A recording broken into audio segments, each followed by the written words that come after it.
인용절까지 봤는데 255쪽을 한번 같이 보도록 하겠습니다.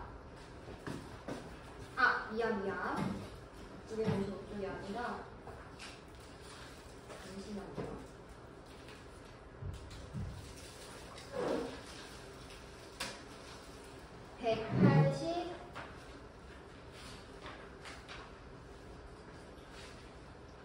183쪽을 보도록 할 텐데요. 거기 보면은 인용절에 대한 내용과 함께 오른쪽에 이게 부사격 교사가 나오는데 거기에 간접 인용의 경우 평서형 다고, 의문형 야고, 뭐뭐 하냐고, 명예형 뭐뭐 하라고, 그 다음에 청형 뭐뭐 하자고, 강타형 뭐뭐 하다고 이렇게 구분되어 있습니다.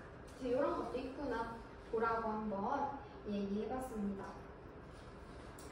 그 다음에 오른쪽에 그 위에도 보면은 주의라고 나와 있는 거 같이 볼게요. 아는 문장의 주어와 아닌 문장의 주어가 겹쳐 있는, 즉 동일한 경우 관용적이 아니라도 주어는 생략하는 것이 자연스럽다. 예를 들어서 그 밑에 보면은 누나가 집에 가기 바쁘다라고 되어 있는데 누나가 바쁜 것도 바쁘다의 주어도 누나고 집에 가는 것도 누나잖아요. 그래서 똑같은 주어니까 이렇게 주어 하나는 생략을 해두는 게 좋다라는 뜻입니다. 그리고 비가 와서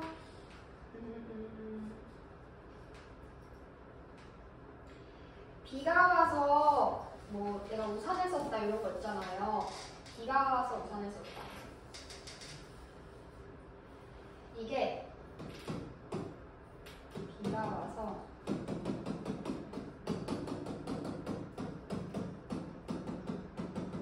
이거 제가 아까 전에 무슨 문장이라고 했어요? 여러분?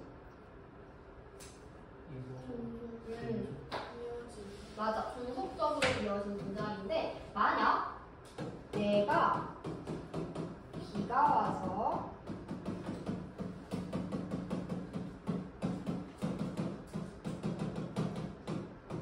이런 식으로 나온다든지 아니면 길이 비가 와서 미끄럽다. 예를 들어서 얘들아 이런 식으로 되어 있잖아. 그러면 얘는 종속적으로 이어진 문장인데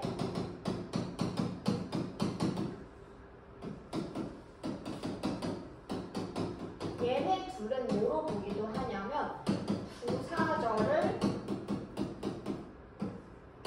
아는 문장으로 보기도 해요.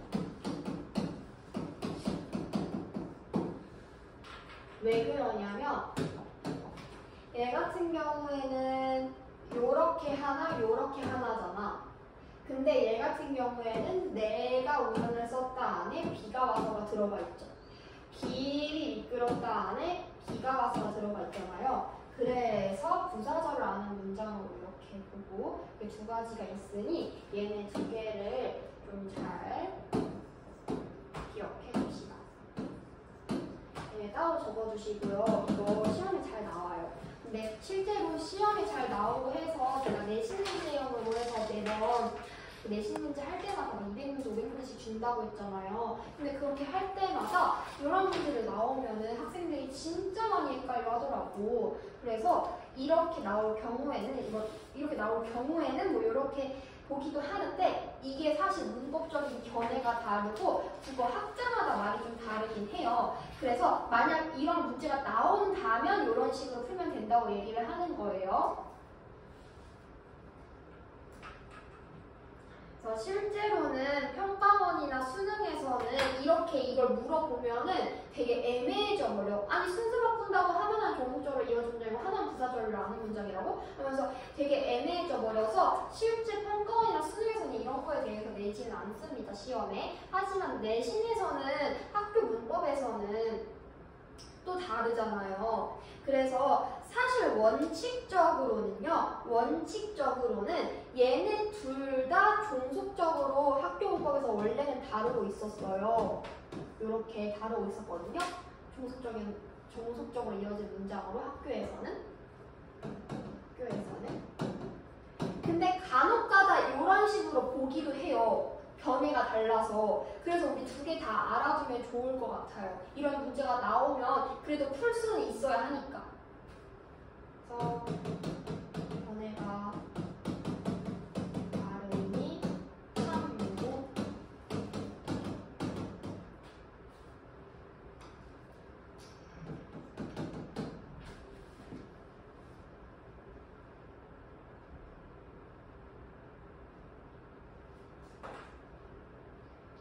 여기까지 하면은 여러분들 벌써 문장의 구조가 끝나서 여러분들 1번 프린트물과 2번 프린트물을 모두 풀 수 있게 됩니다. 그런데 마침을 혹시 다 했을까요? 품사까지? 야, 품사까지 마침 다 해야 돼. 3까지는 못 갈 수 있다고? 3까지 돼 있어? 3까지? 3이 형태소 그거 아니야? 단어랑? 형성법. 그러면 파생어 이런 거는 정리사. 얘들아 해야 돼 얼른. 혹시 질문 있었던 사람? 문제 하면서.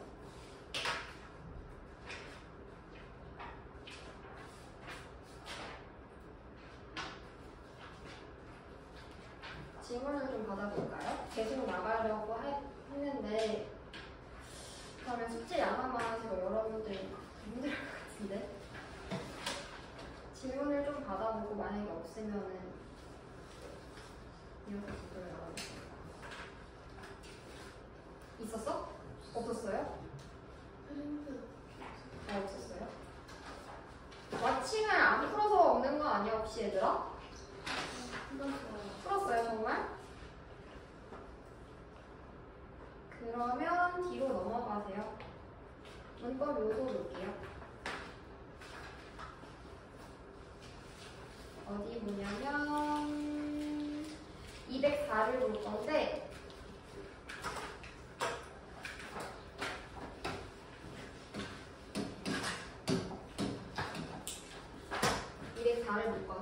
이거는 아까 앞에 나오는 거는 문장의 구조상에 따른 유형이었고 얘는 문장의 내용에 따른 유형으로 형사문, 의문문, 뭐 명령문, 청유문, 감탄문으로 해서 5가지로 나눠져요. 근데 얘는 그냥 내용상, 의미상으로 나누는 경우예요. 나눴을 때 자 보세요. 문장의 종결 표현, 종결어미를 통해서 끝을 맺고 문장의 종류를 나눌 수 있다. 왼쪽에 보겠습니다. 평서형은 다, 네, 오, 뭐 이런 식으로 씁니다. 이런 식으로 나오고 의문형은 뭐뭐 하냐, 뭐뭐 하는가, 뭐뭐 씁니까?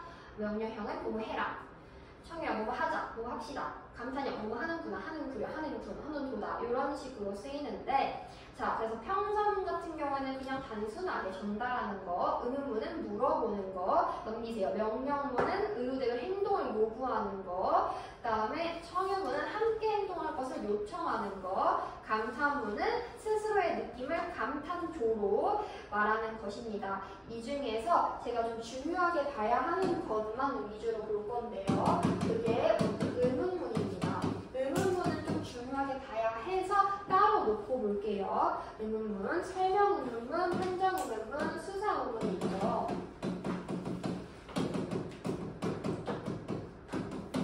그다음 이거 있잖아. 되게 쉽다. 설명 의문문은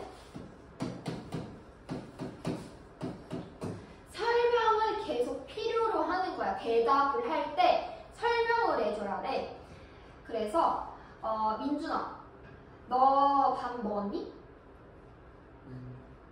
이렇게 예나 아니오로 답하는 건 판정 의문이에요. 예, 아니오로 답하는 거죠. 그래서 이런 답 같은 경우에는 판정을 내리잖아요. 그러다 보니까 민준아, 밥 먹었니? 아니, 밥 먹었니? 아니요. 이런 식으로 제가 지금 어떠한 의문사도 쓰지 않아요. 판정에서는. 그런데 민준아, 밥 뭐 먹었니? 어제 뭐 먹었니? 어제 그냥 많이 먹었어요.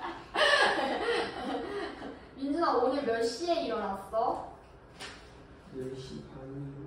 어제 늦게 잤니? 어제 몇 시에 잤어? 어제 1시. 민준이는 무슨 과목이 좋아? 저 국어가 좋죠. 아, 그래? 이런 식으로 제가 지금 의문사를 두고 얘기를 했어요. 의문사를 가지고 얘기를 하면은 설명을 많이 필요합니다. 설명을 요구합니다. 그래서 여기서 중요한 거 의문사가 있냐 없냐에 따라서 이렇게 나누어진다. 그래서 무슨 과목을 좋아해? 무슨 어디에 누구를 언제 이런 육하원칙이 달린 의문사들이 있잖아요. 그 의문사들이 있으면은 몇 시에 밥 먹었어? 나 언제 나왔어? 나 뭐 저기 7시에 뭐 라면 먹었어. 이런 식으로 구체적으로 말을 하게 되는 거죠. 반면에 얘들아 이제 수서논문 같은 경우에는 사실 조금 얘는 문제가 있어요. 수사논문은 답정 넣어요, 여러분. 답을 실제로 요구를 하는 것이 아닙니다. 대답을 요구하는 것이 아니에요. 이거는 내 마음을 강조하기 위해서 하는 거기 때문에 얘는 사실은 서리법에 가까워요. 서리법. 문학에서 치면 서리법이에요.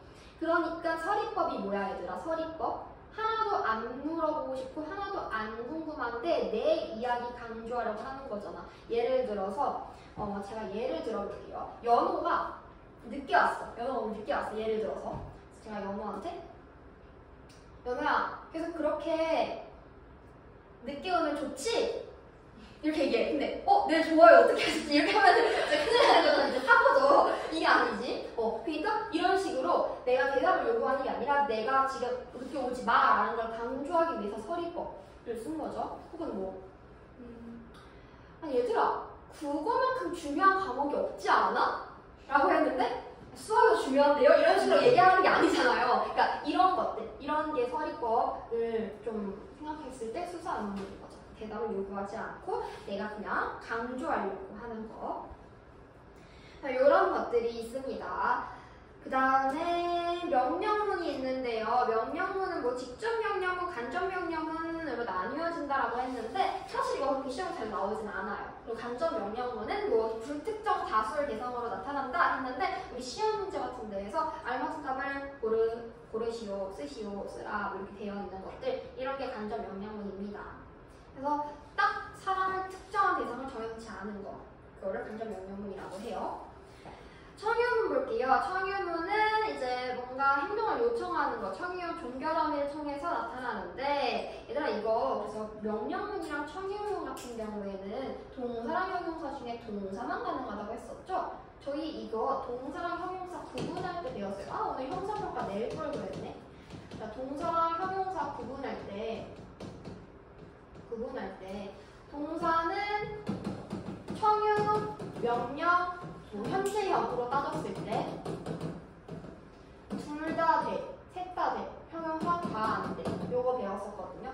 먹자, 먹어라, 먹는다 다 되는데 예쁘자, 예뻐라, 예쁜다 다 안 되잖아요. 요걸로 구분하는 거 이미 우리 여러 번 학습을 했고요. 그 얘기하고 있는 거예요. 그 다음에 감탄문은 여러분들 패스하겠습니다. 그래서 여러분들 이런 내용들이고요. 얘는 사실 그렇게 어렵지 않은 내용들이에요. 이것보다 중요한 건 높임 표현이죠. 자, 높임 표현으로 가보겠습니다. 높임 표현.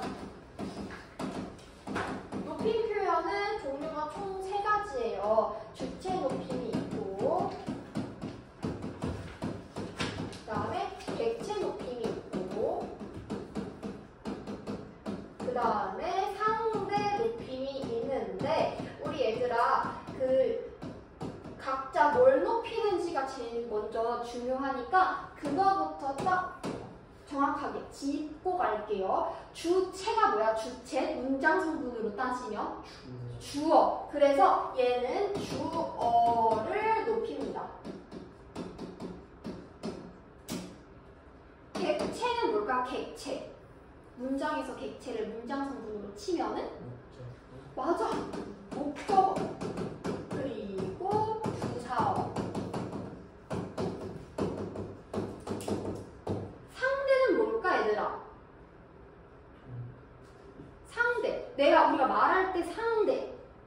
문장에서 없어요. 우리가 서로 맞네. 다민이랑 나랑 서로 말해. 그러면 내가 지금 예를 들어서 말을 하고 있어. 그럼 다민이는 나의 말의 상대죠. 나의 말의 상대니까 이걸 우리는 청자라고 봅니다.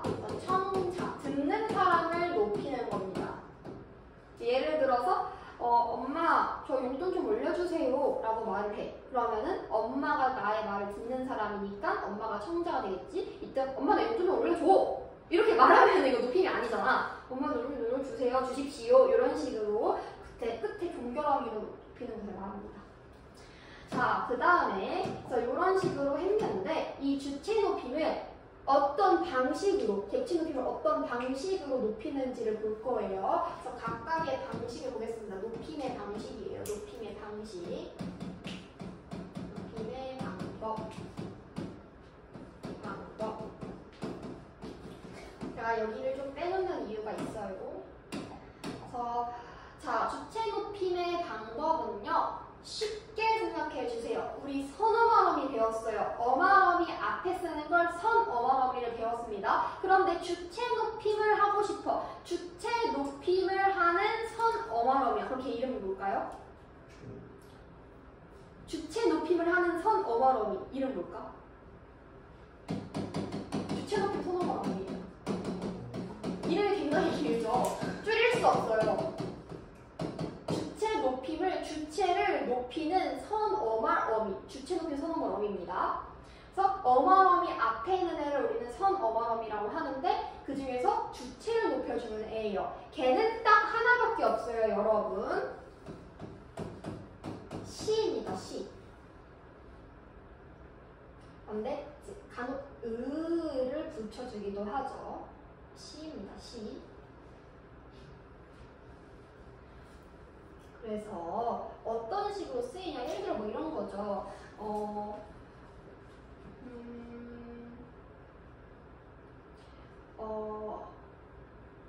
어머니께서 뭐 책을 읽으신다. 의시. 어머니께서 운동을 하신다. 시. 이런 식으로 쓸 수 있겠죠.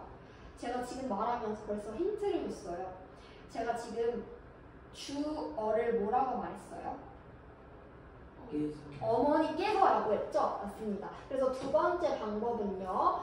주격 조사 깨서예요. 그래서 얘가 첫 번째.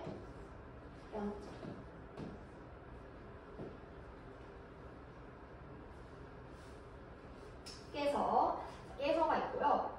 그 다음에 세 번째는 특수어미야. 특수어미. 이게 뭐냐면 특수한 어미 자체가 주체 높임을 하려고 태어난 애가 있어. 그래서 특수한 어미들이야. 주체 높임이 그 자체로 이미 특수하게도 주체 높임을 하는 애들인 거야.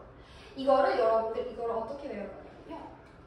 여러분 달리기 잘하는 애들 있니? 혹시 여기서? 내 생각에 다민이 잘할 것 같아. 잘해? 진짜 잘해? 진짜 잘할 것 같이 생겼어. 다행히 개주에 갔어?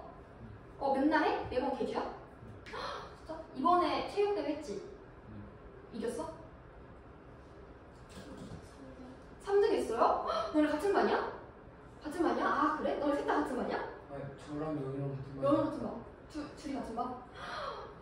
개주에서 앞에 뭐 누구 잡은 사람 있어? 그런 사람은 없어요? 꼴찌했어요? 교차하게 벌어졌어가지고. 아 그래? 꼴찌했어요? 그건 아니에요? 네. 다민이가 어쨌든 예선도 하고 결선도 하고 이렇게 하는 거 아니에요, 여러분. 다민이가 얼마나 잘합니까, 개주를. 그쵸? 개주를 하려고 얼마나 열심히 뛰었겠어요. 여러분, 다민이는 열심히 개주를 하려고 뛰다가 앞에 있는 놈이 이렇게 있겠죠. 앞에 있는 이 개주를 잘하는 학생. 드디어 잡았다. 개주 드잡으로 외워주세요, 여러분. 개주 하다가 드디어 잡았다. 다민이가 개주를 하다가 드디어 잡았다. 이겁니다. 여러분 유추해 보세요. 과연 어떤 어휘일지.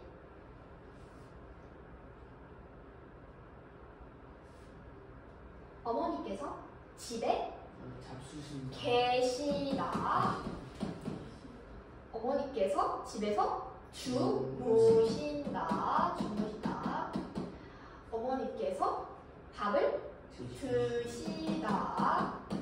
혹은 잡수시다가 있겠죠.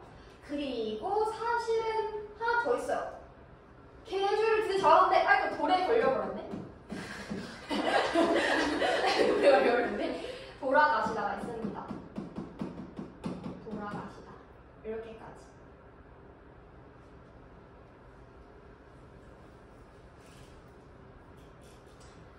여기서 헷갈리는 건 뭐냐면요. 선생님, 계시다, 주무시다, 드시다, 잡수시다, 돌아가시다. 시가 있잖아요. 이 시가 혹시 주체적인 선언함이 시인가요? 하면은 이거랑 무관한 거니까 절대로 요거랑 헷갈리면 안 돼요. 문제에서 어떻게 나올 거냐면 계시다에다가 밑줄 친 다음에 자 여기에서 지금 주체적인 선언함이 시로 주어를 높여주고 있다 이런 식으로 나와요. 그럼 보세요. 계시다니까 시가 있잖아. 그러니까 주체적인 선언함이 시 쓰였지. 하고 그게 대충 넘어가 버리면 바로 틀리는 거야. 계시다 시 빼잖아. 계다야 계다. 계다라는 말 어디 있어? 없잖아. 그치? 그래서 이거 말이 안 돼요. 그러니까 우리가 주체적인 선언함이 시를 붙이는 애들은 이걸 빼도 말이 돼야 돼. 예를 들어서 읽으시다 있잖아요. 시를 빼도 말이 돼. 읽다. 말이 되잖아요. 근데 얘는 시를 빼버려서 주무다, 드다, 잡수다, 돌아가다 말이 안 돼요. 그렇기 때문에 시가 있어야만 하는 애들인 거고 없어도 되는 애들이 일반적인 기본형 애들이어서 이렇게 알아두시면 되고요. 사실 역사적으로 또 뭐 이유가 있긴 해요. 시가 붙여진 이유들이. 네, 지금은 현대 문법을 하고 있으니 이 정도로 알아두고 그 다음에 객체 높임의 방법을 또 보도록 하죠. 얘는요, 우선은 주체 높임 선언어휘처럼 객체 높임 선언어휘가 있을 줄 알았지만 알고 주체 높임 선언어휘밖에 없네요. 여러분, 선언어휘는 주체 높임밖에 없습니다. 단 고정문법으로 가면은 주체 높임 선언어휘, 객체 높임 선언어휘, 성대 높임 선언어휘 다 있고요. 뭐 시샤, 삽잡잡 이렇게 있고요. 이익 뭐 이렇게 있어요. 근데 여기서 지금 없으니까 이거 패스하고요. 대신에 주격조사처럼 격조사가 있습니다. 얘는 부사격조사, 목적격조사는 없고 부사격조사가 있어요. 부사격조사가 있는데 깨서예요. 깨서가 있고요. 그다음에 두 번째 특수어휘가 있는데요. 너무 많아서 여러분 이거 제가 개주드자 돌에 걸렸다 요거 있잖아요. 요것만 외우라고 하는 데는 이유가 있어요. 얘 빼고 나머지가 전부 다 객체 높임이에요. 그러니까 개주드잡에 안 들어가는 애야? 그럼 얘 객체 높임이구나. 이렇게 보시면 돼요. 그러니까 객체 높임의 특성을 굳이 막 이렇게 달달달 외울 필요가 전혀 없다는 거죠. 들이다 이런 것들 별게 다 있을 텐데 얘네들만 정확하게 기억하고 있으면 드시다가 아니라 들이다였나 헷갈리지만 않으면 돼요. 그렇죠? 그 다음에 상대 높임이 있는데요. 청자를 높여주는 거라 했잖아. 듣는 사람을 높여주는 거잖아. 그러면 사실 문장에서 아무리 가진 노력을 하더라도 아무 의미가 없다 얘들아. 내가 깨서를 쓰든 깨를 쓰든 청자가 기분이 좋아야 돼. 내가 듣는 사람이 기분이 좋아야 돼 얘들아. 그러려면 엄마 이것도 좀 올려줘 이렇게 말하면 안 되고 엄마 이것도 좀 올려주세요 하고 종결어미를 사용하는 거. 그래서 얘는 딱 하나 종결어미를 사용하는 거예요. 종결어미가 상대 높임의 기능을 합니다.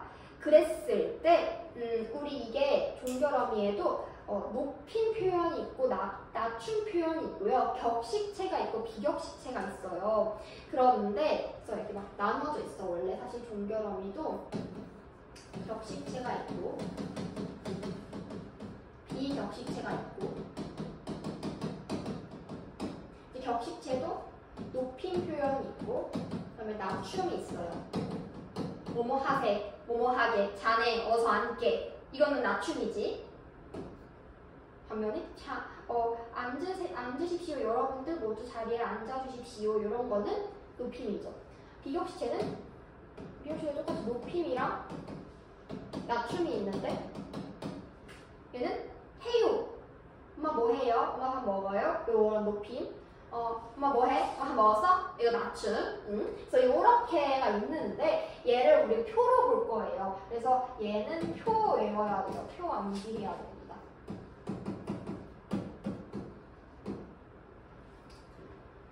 그거를 우리 교재에서 표를 보도록 할게요.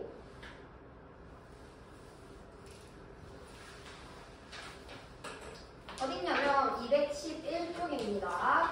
평소형, 의문형, 명료형, 청유형, 간탄형에 따라서 격식체, 높임으로 하십시오체, 하오체가 있고요. 낮춤으로 하계체, 해라체가 있고요. 높임으로 해요체, 낮춤으로 해체 해서 총 6가지가 있는데요. 쌤 이거 다 외워야 돼요? 네. 이거 지금 가십니다, 가오, 가네, 간다 이거 다 외워야 돼요? 네. 다 외워야 돼요, 여러분. 이거는.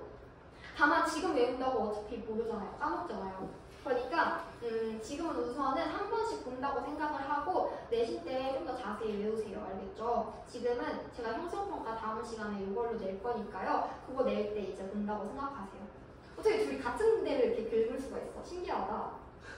다민이랑 민준이랑 같은 데를 목이 올렸나? 같은 데를 긁네? 그래서 이렇게 나누어져 있다는 거. 그랬을 때 제가 여기 한쪽에다가 조금 정리해주고 싶은 거는요. 종결어미의 기능인데요. 종결어미는 상대 높임의 기능이 있고 두 번째로 문장의 구형을 결정하는 이 2가지의 기능이 있습니다.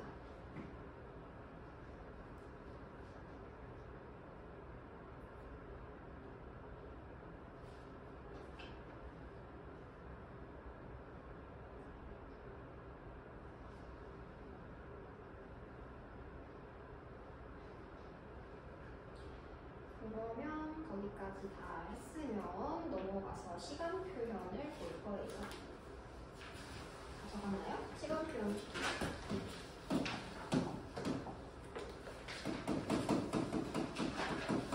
제가 아까 전에 시간 표현을 하기로 했지만 그래도 좀 더 자세하게 해보도록 할 건데요. 먼저 시간 표현은 기본적으로 선어와 어미를 사용을 합니다. 그래서 과거 시제, 현재 시제, 그다음에 미래 시제 이렇게 3가지가 이제 시간이 있잖아요.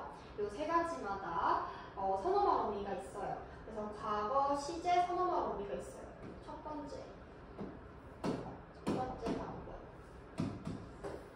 과거 시제 선어말 어미. 근데 과거 시제는 조금 선어음이 좀 많아. 우선은 나 뭐뭐 했었어, 나 뭐뭐 안 했어, 뭐뭐 했어, 안 했어 뭐 이런 거 있잖아요. 우리 엇을 씁니다. 엇 혹은 앗.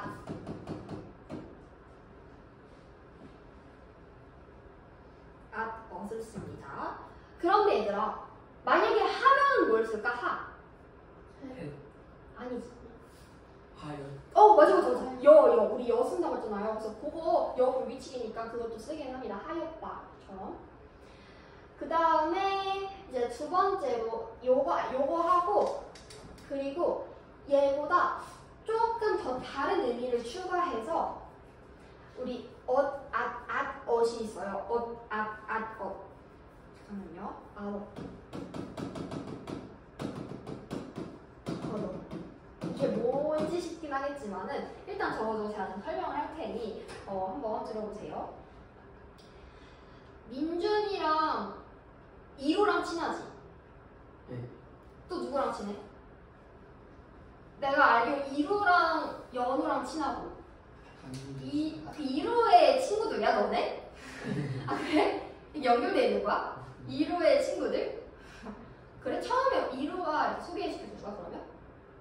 아니 담이랑 이루랑 친해졌고 저랑 담이랑 초등학교 때부터 친해가지고 친해져서 바꾸고 영어도 부모님끼리 알는 사이에서 좀 친하게 됐어요. 아 진짜? 영어는 초등학생 때부터 지금 진짜? 초등학교여서 그런 거 아니야?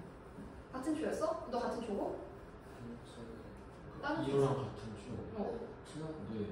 중학교 와서 이랑 친해졌는데 너는? 민준이랑 저랑 초등학교 때 너네 집이 이렇게? 진짜 신기하다. 그래서 이렇게 다 친해진 거구나. 다 친구의 친구, 나의 친구 이러면서. 그러면 보세요. 만약에 제가 갑자기 불화설을 하나 내겠습니다. 연호랑 연호 민준이랑 연호랑 다민이랑 예전에는 친했었는데 지금은 안 친해. 이러면 우리가 그때는 친했었어 라고 말을 하잖아요. 그런데 친했어, 뭐뭐 했어 라고만 해버리면은 지금도 친한지 안 친한지는 잘 모르는 게 되고요. 친했었어 하면은 지금 확실하게 안 친한 게 돼버리는 거야. 그래서 얘네 의미가 그 정도로 나오고 실제로 예문에서도 이런 것들이 좀 나오긴 해요.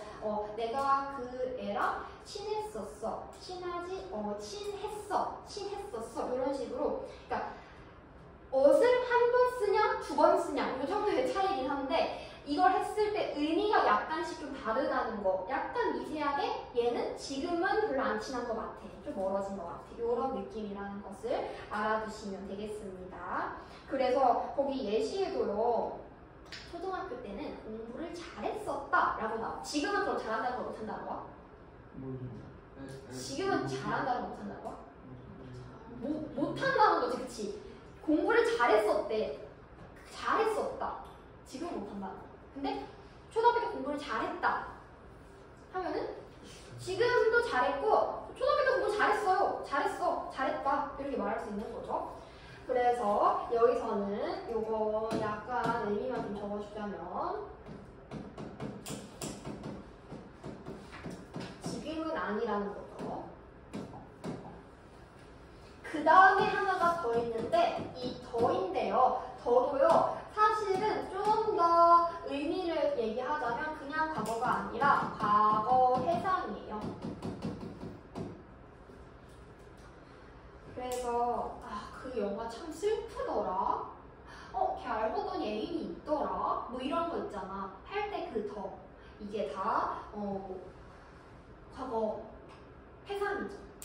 과거 해상. 그래서 이런 것들로 쓸 수 있고요. 그 다음에 시간 부서라고 뭐 여기 나와 있지만 사실 너무 당연한 거잖아요. 시간 부서 어제 쓰면 과거이고 엊그제 쓰면 과거이고 모르는 사람이 어디 있을까? 이거는 뭐 영어도 아닌데 굳이 저희가 이걸 외우고 할 필요가 없습니다. 여러분 한국인이면 다 알죠. 현재를 볼게요. 현재 시제 선어마 어미.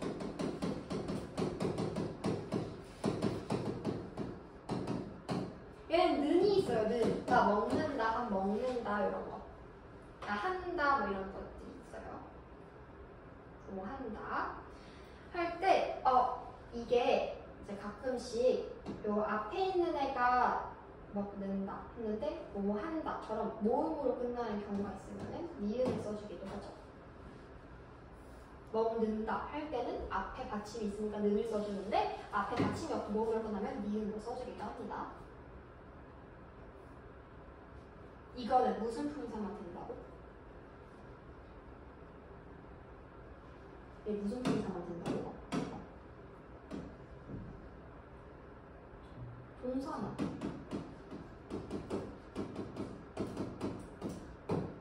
형용사는 안 됩니다, 여러분. 형용사는 안 돼요.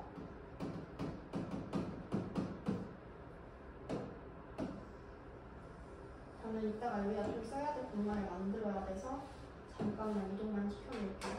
이렇게 이동만 시켜놓을게요.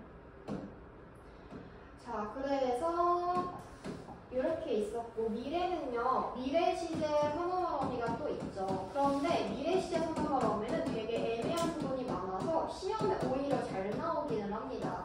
개시라는 애인데요. 아까 우리가 그 수지가 어제 나에게 여기에서 기다리겠다고 말했다. 이거 있잖아요. 기다리겠다고. 그래서 기다릴게요 라고 말했다. 기다리겠다고 해서 개시 미래라고 얘기했잖아요. 제가. 그게 바로 여기 있는 개시인데요. 사실은 미래 시제 선어말 어미라는 건 없다. 그건 존재하지가 않는다. 이렇게 보는 경우도 많아요. 왜 그러냐면 개시 사실은 얘들아 미래만 나타내는 게 아니야. 그래서 중요해요. 어떤 것도 나타내냐면 의지. 내가 기필코 1등을 하고 말겠어. 이런 거는 의지죠. 추측. 하늘 보니까 좀 이따 비 오겠다. 추측이죠. 하늘 보니까 비 올 것 같은데 비 오겠다. 이거 추측이죠. 가능성. 민준아 너 공부하는 거 보니까 고등학교 때 1등은 하겠는데? 가능성이지, 가능성. 가능성. 너 1등 하겠다. 100점 맞겠다. 가능성. 그 다음에 하나가 능력도 여기서 같이 나오긴 했는데 여기 요 교재에서는 네, 능력도 있기는 하지만 그거를 다 먹는다고 그걸 다 먹겠어? 뭐 이런 거 잘하면 합격할 수 있겠다. 이런 것들이 능력으로 여기서 나와 있기는 하지만 이 정도가 있습니다. 그래서 미래뿐만 아니라 의지 추측 가능성도 있기 때문에 사실 그리고 얘네로 더 많이 쓰여요. 그래서 굳이 얘가 미래의 시제 선언 어미라고 불려야겠냐고 다른 사람들이 이렇게 얘기를 하기도 합니다. 이런 것가 있는데 제가 지금 1이라고만 적었어요. 그 이유가 있겠죠. 두 번째는 관형사형 어미로 쓰이는 경우입니다.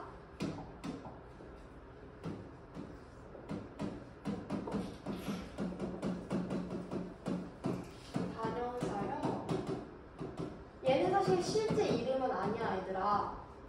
그러니까 이제 관형사형 어미라고 하지 과거시제 관형사형 어미라고 실제로 그렇게 이름을 붙이지는 않는데 그런데 일단 이렇게 적어줄게요.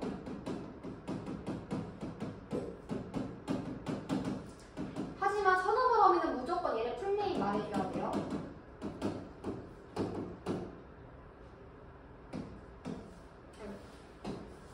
근데 얘들아 내가 지금 이렇게만 쓰는 데 이유가 있어요. 얘네 지금 이렇게 다 따로따로 쓸 수가 없는 이유가 있는데요. 얘네는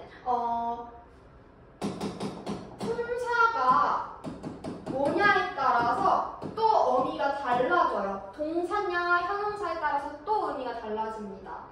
그래서 이제 그거를 또 보도록 할 건데 어디서 보냐면 우리 222쪽에 맨 아래 맨 왼쪽이 있거든요. 우리 그거 별표 많이 해주세요. 222쪽에 맨 아래 맨 왼쪽이 있거든요. 이제 그 표를 좀 참고해 주도록 합시다. 우리. 그래서 관형사형 어미는 표 참고해 주세요.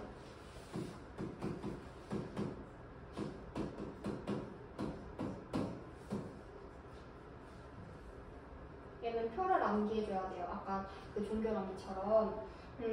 보세요. 먼저 동사의 경우는 은이나 던을 써요. 은이나 던. 그런데 형용사의 경우에는 은을 쓸 수가 없어. 예쁜 뭐 이런 거. 그래서 얘는 던만 쓴다. 예쁘던. 예쁜 해버리면 현재형처럼 또 돼버리니까. 그래서 예쁘던 이런 식으로 써줍니다. 그 다음에 는은요. 우리 동사의 경우는 는을 쓸 수 있지만 형용사는 는 자체가 아예 불가하잖아요. 그래서 은을 써줍니다. 예쁜 아이, 나는 학생인 적이 있다 이런 식으로. 그 다음에 이제 미래가 지금 여기 안 적혀있는데 미래는 을이에요. 을.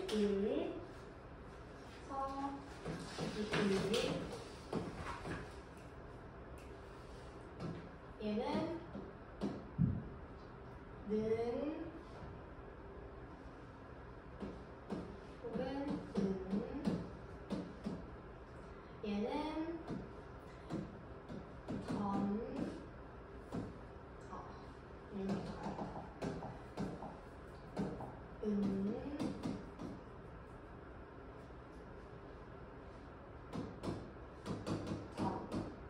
지금 왼쪽에 있는 거는 동사고 오른쪽에 있는 거 형용사 기준으로 해서 적었는데요. 헷갈릴 수 있으니까 표를 보는 게 제일 안전합니다.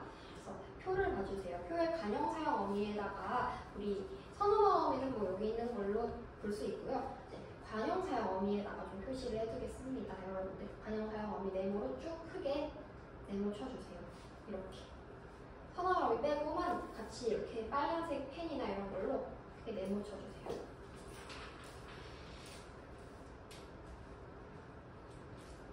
선언 어미 빼고 관형사형 어미만 과거 현재 다 묶어서 동사 형용사까지 다 묶어서 얘네들을 발표하고 중요하니까 문제해 봅시다. 네, 그래서 그런 게 있는데 여기서 얘들아 또 눈치 빠른 친구도 궁금해할 수 있어요. 서술격 조사가 왜 형용사랑 같이 쓰여 있나요? 라고 볼 수 있는데요. 서술격 조사 이다는요. 실제로도 얘들아 이다가 명령형 쓸 수 있나? 이다가? 학생이라 할 수 있나? 없어요. 형이요. 학생이자 할 수 있나? 없어요. 현재형 학생인다 할 수 없잖아. 그래서 형용사보다 동사보다 형용사에 좀 더 가까운 양상을 띠는 거야. 그래서 얘를 그냥 형용사랑 같이 묶어서 보기도 해요. 이다는 형용사랑 성격이 되게 비슷합니다. 그래서 이렇게 형용사랑 서술격 교사는 같이 묶어서 보는 걸로 합니다. 여기까지 있고 그 다음에 223쪽에 동작상이 나오기는 하는데요. 동작상 이거는 저 다음 시간에 이어서 할게요. 이게 동작상이 중의성 때문에 좀 더 설명할 내용이 많아서 다음 시간에 이어서 하는 걸로 하고 그 다음에 숙제는 지금 1번 프린트물이랑 2번 프린트물을 받았는데 돼요. 이 1번 프린트물은 어디까지 풀면 되냐면 얘가 1번이죠. 앞에 있는 거는 쭉 다 보시고요.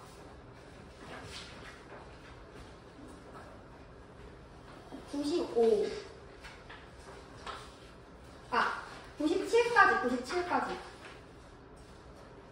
97까지 풀어주세요. 97까지. 숙제 안 할 거야? 왜 체크 안 해?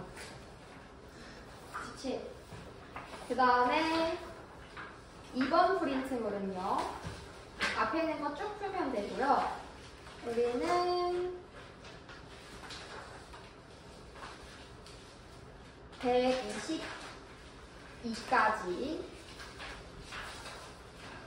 122까지 풀어주세요. 122까지. 그 다음에 그 왓칭 같은 경우에는 왓칭은 여러분들 문장 성분까지 풀면 되겠습니다. 문장 성분까지 풀어오고 그래서 우리 다음 시간에 그 형성표가 보고 할 거니까요. 많이 공부해 오십시오.